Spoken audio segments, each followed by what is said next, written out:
ஓம் சாந்தி. Doctor Sachin baiji அவங்களுடைய general class பார்க்கலாம். தலைப்பு கிரியேட்டிங் மிராக்கிள்ஸ் இன் லைஃப், வாழ்க்கையில் அதிசயத்தை உருவாக்குவதற்கு. இந்த தலைப்பில் அவங்க பேசினதை தமிழாக்கத்தின் சாரமாக பார்க்கலாம். பிரதர் ஒரு சின்ன கதை மூலமா தன்னுடைய பேச்சை ஆரம்பிக்கிறாங்க. ஒரு மனிதனின் பற்றிய கதை. 1930 ஒரு ட்ரெயின் ஜேர்னியில் ஒருத்தர் பயணம் மேற்கொள்கின்றார். 3rd கிளாஸ் கம்பார்ட்மெண்ட்டில் பயணம் போகிறாங்க. அவங்க பர்த்தில் படுத்திருக்கிறாங்க. அப்போது அவங்களுக்கு கீழே 2 விவசாயிகள் உட்காந்து பயணம் செஞ்சிட்ருக்காங்க. நைட் இவங்க நல்லா தூங்கும் போது தெரியாமல் அவருடைய கால் அந்த விவசாயி மேலே பட்டுடுது. அப்போது அந்த விவசாயி கோபம் அடைகிறாங்க. சரியாக தூங்க முடியாதா, உங்கள் கால் என் மீது படுது அப்படின்னு சத்தம் போடுறாரு. உடனே இவங்க எழுந்து சாரி கேட்குறாங்க. கொஞ்ச நேரம் கழித்து மீண்டும் தூங்கிடுறாங்க. அதே போல் அவருடைய கால் மீண்டும் இன்னொரு விவசாயி மேலே படுது. அதே மாதிரி அவரும் சத்தம் போடுறாரு. உடனே இவங்க எழுந்து மீண்டும் சாரி கேட்குறாங்க. அதன் பிறகு அவர் நைட்டெல்லாம் தூங்கவே இல்லை, உட்காந்துட்டே பயணம் பண்ணாங்க.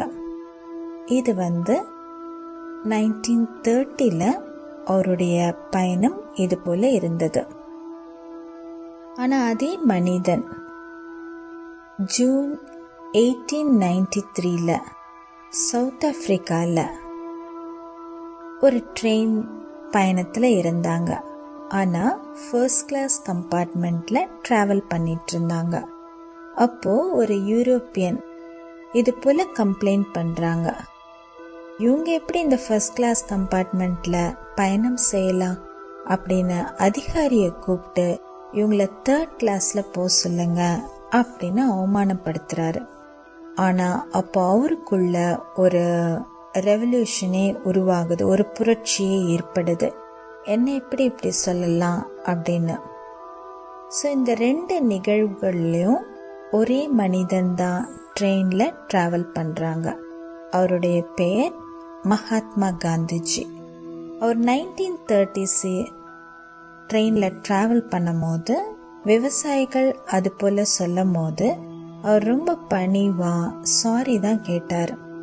நைட்டெல்லாம் கண் முழித்து காலையில் விடியும் போது அப்போது ட்ரெயின்லேருந்து இறங்கக்கூடியவங்களை ரிசீவ் பண்ணுறவங்க நிறைய பேர் வந்திருந்தாங்க. அப்போ எல்லாருமே மகாத்மா காந்திஜிக்கு ஜெய் அப்படின்னு சொன்னாங்க. அப்போதான் இந்த 2 விவசாயிகளுக்கு நம்மோடு பயணம் செய்தவர் ஒரு மிகப்பெரிய தலைவர் மகாத்மா காந்திஜியே அப்படின்னு உணர்ந்து அவங்க அவமானப்பட்டாங்களாம். ஆனால் இதே மனிதன் பல வருடங்களுக்கு முன்னாடி அந்த அவமானத்தை அவர் சந்திக்க முடியல. ஆனால் அதே மனிதன் பல வருடங்கள் கழித்து சாரி கேட்குறாங்கன்னா அப்போ அந்த மனிதனுக்குள்ள என்ன ஒரு மாற்றம் ஏற்பட்டது. இதுதான் ஒரு ஆன்மீக அதிசயம். அந்த பணிவு அவருடைய உள் உலகத்தில் ஏற்படுகின்றது. இதுதான் வாழ்க்கையில் ஏற்படக்கூடிய ஆன்மீக அதிசயங்கள். 2 நிகழ்வுகளும் அவருடைய வாழ்க்கையில தான் நடைபெறுகின்றது. ஆனால் 2 நிகழ்வுகளிலும் எவ்வளோ அர்த்தங்கள் நிறைந்திருக்கின்றது, எவ்வளோ ஒரு வித்தியாசங்கள். அதே போல மகாத்மா காந்திஜி ஒரு பெரிய பப்ளிக் கூட்டத்தில் பேசிட்டு இருந்தாங்க. அதுபோல் அவர் பேசும்போது ஒரு பாட்டன் கான் அப்துல் கஃபார் கான் அப்படின்றவர் வந்திருந்தார் அந்த மீட்டிங் அட்டென்ட் பண்ணும் போது. அப்போது அந்த கூட்டத்திலேருந்து ஒரு பப்ளிக் எழுந்து காந்திஜி அவர்களை கண்ட மேனிக்கு திட்டுறாங்க. லைக் நீங்கள் எதுக்குமே லாய்க்கு இல்லை, நீங்கள் எந்த ஒரு விஷயத்தையும் செய்ய மாட்டீங்க, நீங்கள் ஒரு கோழை அப்படின்னு எல்லார் எதிரிலையும் அவமானப்படுத்துறாரு. ஆனா காந்திஜி அவங்க ரொம்ப சாந்தமா அமைதியா அதை ஃபேஸ் பண்றாங்க. அந்த ஒரு முதிர்ச்சி தன்மை அவருக்குள்ள இருந்தது. ஆனா இந்த ரியாக்ஷனை பார்த்த கான் அப்துல் கஃபார் கானுக்கு ரொம்ப வித்தியாசமா ஃபீல் பண்றாரு. இவருடைய சுபாவம் எப்படி இருக்கின்றது, எவ்வளவு இனிமையா இருக்கு அப்படின்னு அவருக்கு அது தாக்கம் ஏற்பட்டு காந்திஜியோடைய கொள்கைகள்ல தன்னைத்தானே ஜாயின் பண்ணிக்கிட்டாரு. அது போல ஜாயின் பண்ணி மகாத்மா காந்திஜிக்கு அவரு ரைட் ஹேண்டா மாறினாரு. அதன் பிறகு அவங்க ஒரு மூமெண்ட தொடங்கினாங்க.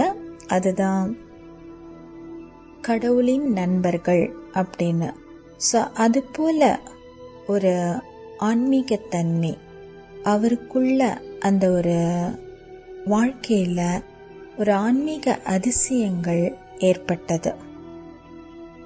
ஸோ இதெல்லாம் எப்படி சாத்தியம்? அந்த அதிசயங்கள் வரக்கூடிய காரணம் என்ன அப்படின்னாக்கா, அவருக்குள்ள ஏற்பட்ட மாற்றங்கள். இது எல்லாமே உள்ளுக்குள் நாம் செய்யக்கூடிய பயணம். ஒருவர் ரொம்ப அழகா சொல்லியிருந்தாரு, நம்ம பொதுவா ஒரு இருளிலிருந்து வெளிச்சத்திற்கு நம்ம பயணம் செய்வதில்லை, குறைந்த வெளிச்சத்திலிருந்து அதிக வெளிச்சத்திற்கு பயணம் நாம் செய்கின்றோம். அப்போ வாழ்க்கையில நாம் எப்படி அதிசயங்களை உருவாக்குவது? ஒரு முறை அமெரிக்கால ஒரு மெஜிஷியன் இருந்தார். அவர் பேரு ஹாரி ஹுடனி. அவர் ரொம்ப திறமைசாலி, சாமர்த்தியசாலி. அவரை எது போல நம்ம எங்க கொண்டு வந்து போட்டாலும் அழகா அதிலிருந்து விடுதலையாகி வெளியில வந்துருவாரு.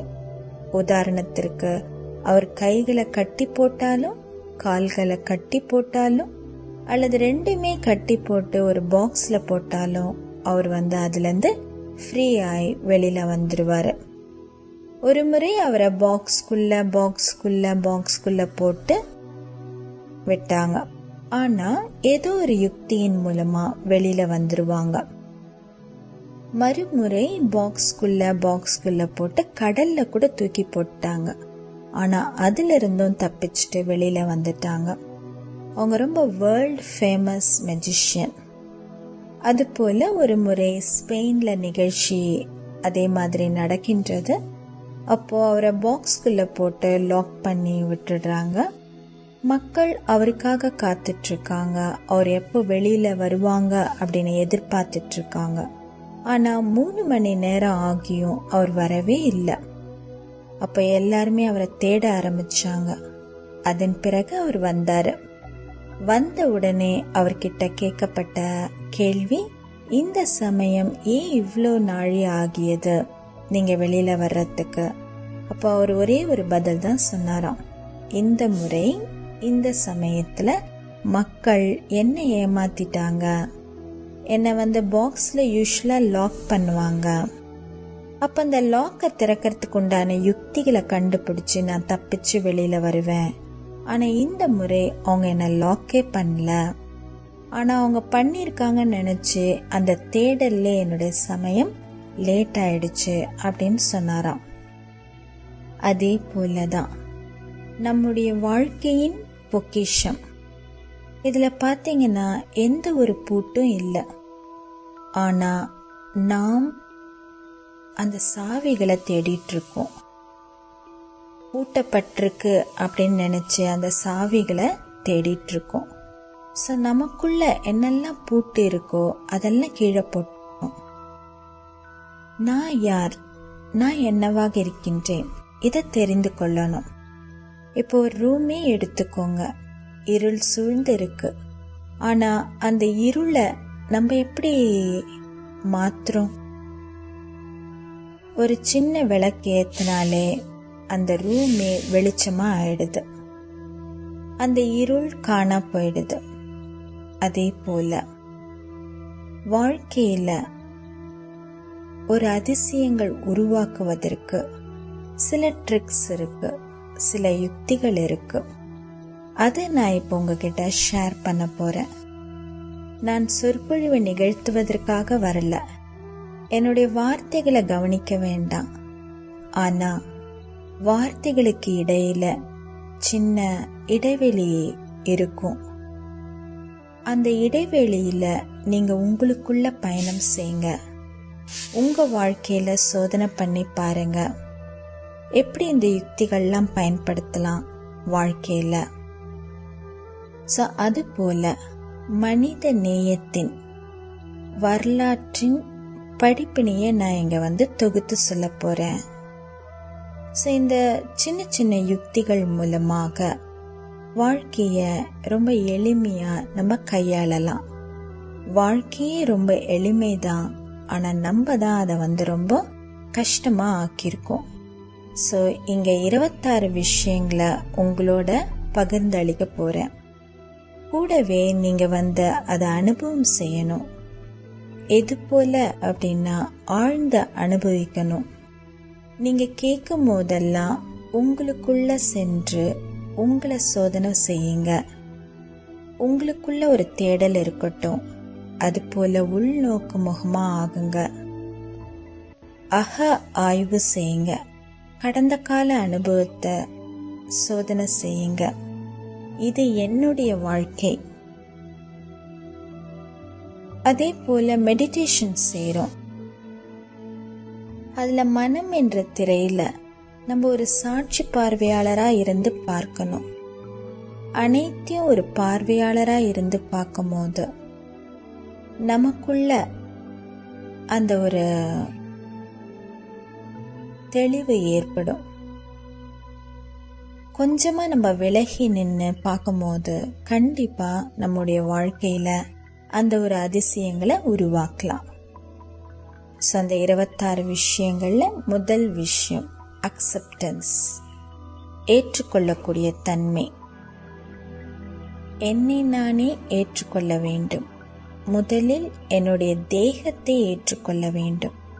நான் டாக்டரா இருக்கனால சில பேஷண்ட்ஸ் இது போல சொல்வதை நான் கேட்பதுண்டு. என் கண்கள் சரியில்லை, என் மூக்கு இது போல இருக்கக்கூடாது அப்படின்னு பல வகையில தன்னுடைய தேகத்தை பத்தி சொல்லுவாங்க.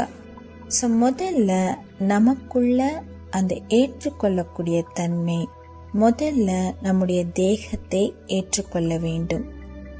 ஏற்றுக்கொள்வது என்பது ஒரு வகையான பாசிட்டிவ் ஆற்றல். உங்களுடைய பலகீனத்தை ஏற்றுக்கொள்ளுங்கள், உங்களுடைய குறைகளை ஏற்றுக்கொள்ளுங்கள். யார் கூடெல்லாம் வாழறீங்களோ அவங்கள முழுமையாக ஏற்றுக்கொள்ளுங்கள். சில இடத்துல ஹஸ்பண்ட் ஒய்ஃபை ஏற்றுக்கொள்ள மாட்டாங்க, ஒய்ஃப் ஹஸ்பண்டை ஏற்றுக்கொள்ள மாட்டாங்க. சில இடத்துல பெற்றோர்கள் குழந்தைகளை, சில குழந்தைகள் பெற்றோர்களை அது போல ஏற்றுக்கொள்ள மாட்டாங்க. அதனால நம்ம கூட வாழக்கூடியவங்கள முதல்ல அக்செப்ட் பண்ணணும். இப்ராஹிம்ன்றவரை ரொம்ப அழகா சொன்னாரு, உங்களுடைய குழந்தைகள் அல்ல, உங்களால உருவாக்கப்பட்டவங்க. அதனால ஒருபோதும் அவங்க மீது திணிக்காதீங்க. உங்களை போல இருக்கணும், நீங்க விரும்புவது போல அவங்க மாறணும் அப்படின்ற விஷயத்தை திணிக்காதீங்க. அவங்கள ஏற்றுக்கொள்ளுங்க. எந்த ஒரு சூழ்நிலை ஆனாலும் நம்ம ஏற்றுக்கொள்ள வேண்டும். ஒரு முறை ஒரு நவாப் ஒவ்வொரு நாளும் அவர் பயணம் போகுவது உண்டு. அது போல ஒரு டவுன்ல அவர் பயணம் செய்கிறாரு. அங்க ஒரு பிச்சைக்காரரை பார்க்குறாரு. அவர் ஒரு சாது தான். அது போல ஒரு ஃபக்கீரை பார்க்குறாரு. ஆனா அவர் ரொம்ப ஆனந்தமா இருக்காரு, அந்த ஏழை சாது. அப்ப இந்த நவாபுக்கு ஆச்சரியமா இருக்கு. அதே மாதிரி அவரை அடுத்த நாள் வேறொரு பக்கம் பார்க்கறாரு. அப்பயும் அவர் ரொம்ப ஆனந்தமா இருக்கார். 3 நாள் ஆச்சு, 4 நாள் ஆச்சு, பல நாட்கள் ஆகியது. ஆனா எப்போதுமே சர்வ காலத்திற்கும் அவர் ரொம்ப ஆனந்தமா இருக்கார். அப்போ இவர் போய் கேட்கிறாரு, ஏன்பா சர்வ காலத்திற்கும் நீ ஆனந்தமா இருக்கியே, அந்த ஆனந்தத்திற்கு காரணம் என்ன? உன்கிட்ட அதிக செல்வம் இருக்கா அப்படின்னு கேட்கிறார். அதுக்கு அந்த ஃபக்கீர் சொல்றாரு, இல்லை இல்லை, எனக்கு நேற்று சாப்பிட்றதுக்கு கூட இல்லை. அப்பனா நீ ரொம்ப ஆரோக்கியமாக இருக்கிறியோ அப்படின்னு கேட்குறாரு. அவர் சொல்கிறாரு, நேற்று நைட்டெல்லாம் எனக்கு கோல்டு, மேலும் காய்ச்சல் இருந்தது அப்படின்றத சொல்கிறாரு. அப்பனா உனக்கு கண்டிப்பாக நல்ல குடும்பம் என்பது இருக்கணும். அதுக்கு அவர் பதில் சொல்கிறாரு, நான் தனிமையில் தான் இருக்கிறேன். அப்போ நவாபுக்கு ரொம்ப ஆச்சரியமாயிடுது. அப்போது நீ சதா காலத்திற்கும் ஆனந்தமாக இருக்கக்கூடிய காரணம் என்ன, அதனுடைய ரெசிபியை சொல்லு அப்படின்னு கேட்குறாரு.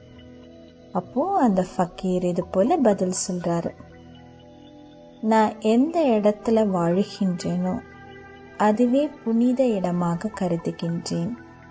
மேலும் என் வாழ்க்கையில் என்னென்ன இருக்கின்றதோ அதற்குண்டான அனுபவம் பண்ணுறேன். நன்றி உணர்வோடு அதை அனுபவம் பண்ணுறேன். அதுதான் என் ஆனந்தத்திற்கு காரணமாக இருக்கின்றது அப்படின்னு சொல்கிறாரு.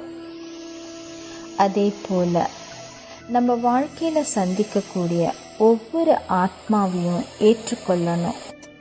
ஒவ்வொரு ஆத்மாவும் வித்தியாசப்பட்டவர்கள். அவர்களுடைய வித்தியாசத்தை ஏற்றுக்கொள்ள வேண்டும். அவர்களுடைய தனித்தன்மையை ஏற்றுக்கொள்ள வேண்டும். அவர்களுடைய விசேஷத்தன்மையை ஏற்றுக்கொள்ள வேண்டும். ஒருபோதும் குழந்தைகள் மீது திணிக்கக்கூடாது. குழந்தைகளுக்கு நாம் ஒரு நல்ல வழிகாட்டியாக இருக்கலாம், நல்ல ஒரு பாலனையும் கொடுக்கலாம். இப்போ ஒரு விதை இருக்கு, அது தன்னை போல இயற்கையாக வளருகின்றது.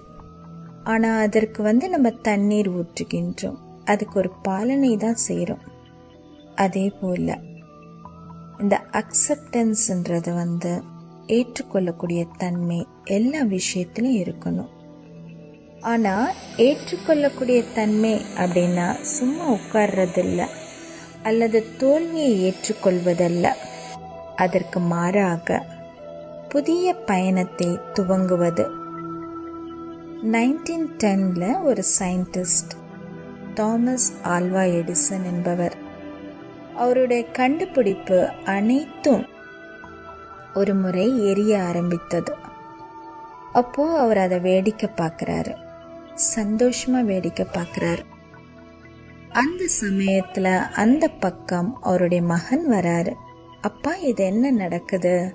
அப்போ அவர் சொல்கிறாரு, நீ உடனே ஓடி போய் உங்கள் அம்மாவை அழைத்து கொண்டு வா, அவங்களும் இதை பார்த்து சந்தோஷம் அடையட்டும் அப்படின்னு சொல்கிறாங்க. அதுபோல் அவங்க வராங்க. அப்போது தாமஸ் இது போல் சொல்கிறாரு, பாரு, என்னுடைய தவறான கண்டுபிடிப்புகள் அனைத்தும் எரிந்து கொண்டிருக்கின்றது அப்படின்னு ஆனந்தமாக என்ஜாய் பண்ணாராம் அந்த காட்சியை.